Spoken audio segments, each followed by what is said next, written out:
This is Debbie Duncan's interview with The Sun, which I'm so glad her and Zach have done.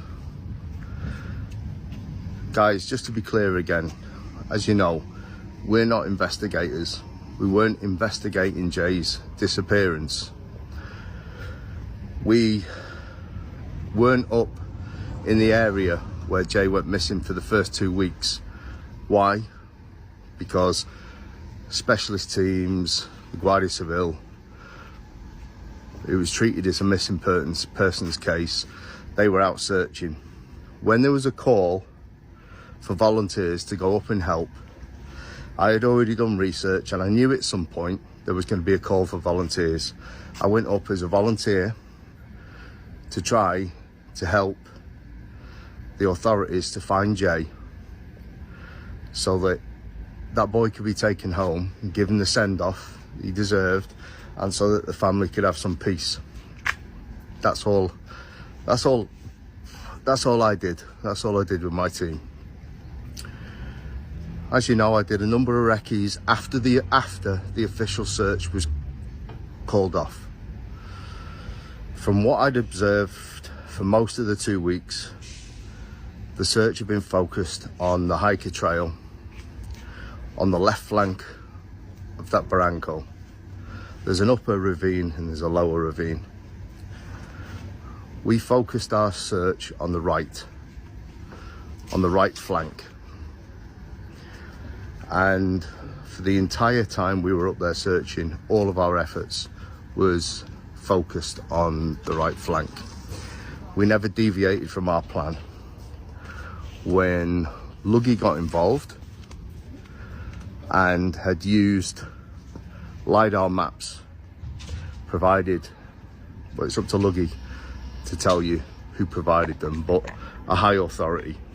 What that allowed us to do was to remove the vegetation so we could see the most dangerous spots on that landscape, so that I didn't come to harm personally myself.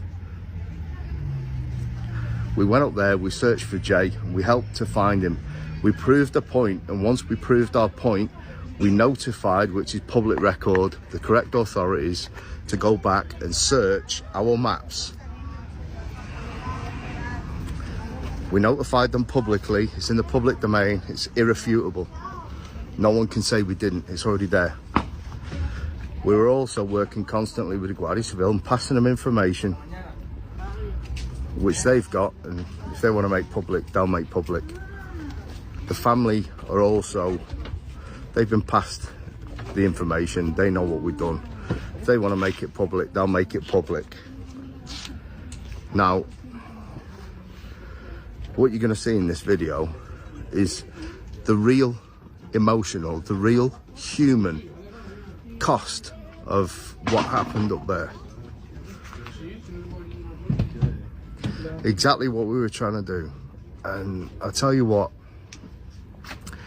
outside, I sat with the family. Some of you know, some of you may not know. I sat with a family after Jay's remains were found. They come and sat with me about 20-30 meters away from where I am now. I contacted Debbie. I made a deliberate decision not to contact them during the search because we weren't part of the investigation. We were just out there volunteers searching. And I couldn't contact them because of the emotional effort and drain and all the issues it was causing in my personal life, volunteering my time to go up there and try and help find Jay. Once he'd been found, I still didn't want to contact the family. It was Luggy that suggested I go and speak to them so they know what we'd done. So I did. And I sat with the family. I sat with Jay's dad, Warren. I sat with Zach, his brother.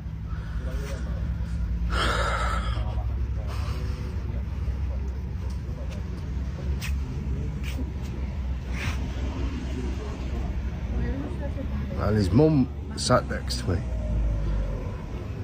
And I can tell you now, other than my grandmother, or other than my own mother, I've never give as big a hug as what I gave to Debbie, to any woman in my life, because what she went through was horrendous. What the whole family went through was horrendous. No one deserves to have to go through that.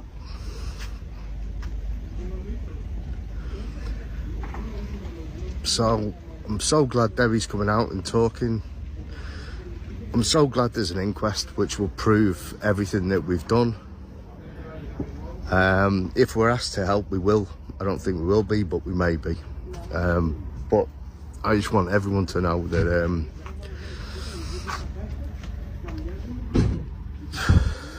you know, all we did, let me put it another way, if this is going to be the way that you treat people who volunteer and risk their own lives to go and help people in need, if this is the way people are going to be treated in the future, don't be surprised if no one volunteers in the future to help someone else.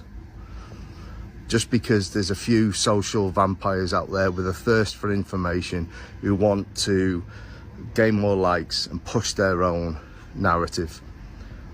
If this is the way you treat people who do selfless acts to go and help a family in the worst situation, don't be surprised if no one wants to turn up and help in the future when it happens again. Because what you've done to me personally, and what you've done to other people in my team, and what you've done to that family and friends, is you've absolutely tortured them and crucified them. Liable defamation. You will not stop at anything just to fuel your own egotistical agenda. And I just pray to God what happened to Jay's family never happens to any one of you people who've spread the hate online. I pray to God you never have to go through it, because what you've done is deplorable. It's despicable. You're bottom of the barrel. You're just on the floor. I hope to God it never happens to you. But if this is the way you're going to continue to spread your lies, you will not accept the facts on the search, not the investigation. We were not involved in the investigation, we were involved in the search. If you're not prepared to accept the facts and you're not prepared to take at face value what decent people are saying is their findings to the best of their ability, because we were out there trying to help to find a boy that was missing, then I pray to God it never happens to you. But don't be surprised if you never get volunteers in the future to help again, because honestly it's sickening the way people are being treated. Listen to Debbie's interview. A drug smuggling gang or cartel, what's your reaction to that? That again, that was made up TikToks, wasn't it? Sick people putting voiceovers, and you know, the video of him on the dance floor, and oh, he's dropped a bag of drugs, and that's in. They've had to take Jay to forfeit this bag of drugs being lost, and it was just ridiculous.